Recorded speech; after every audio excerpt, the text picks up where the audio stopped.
কবি সুকান্ত আচার্যের লেখা কবিতা পতাকার পাঁচ রং। দেখি পতাকায় মোদের কয়টি রং আছে, শিক্ষক এসে সুধালেন হেসে দ্বিতীয় শ্রেণীর কাছে। একসাথে মিলে সব ছেলে বলে চিৎকার করে জোরে, তিনটি বর্ণ রয়েছে রাঙানো জাতীয় পতাকা জুড়ে।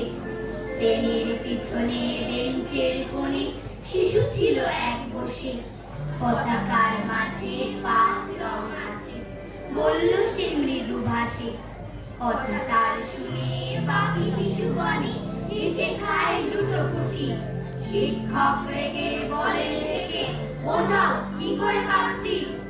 মাথা নিচু করে ভয়ার্ত স্বরে সরল শিশুটি বলে, উপরে গেরুয়া মাঝখানে সাদা, সবুজ আছে তার তলে, আর আছে আঁকা গোলাকার চাকা, নীল রং আছে এতে।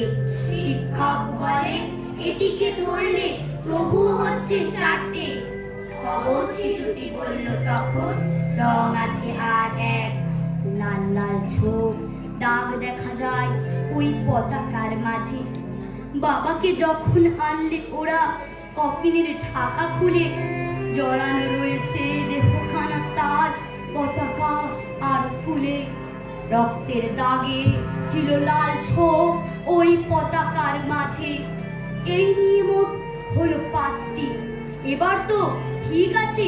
সরল শিশুটির জবাব খানি কাঁপিয়ে দিল বুক, অশ্রুয়ের নয়ন ভরে শুকনো হলো মুখ।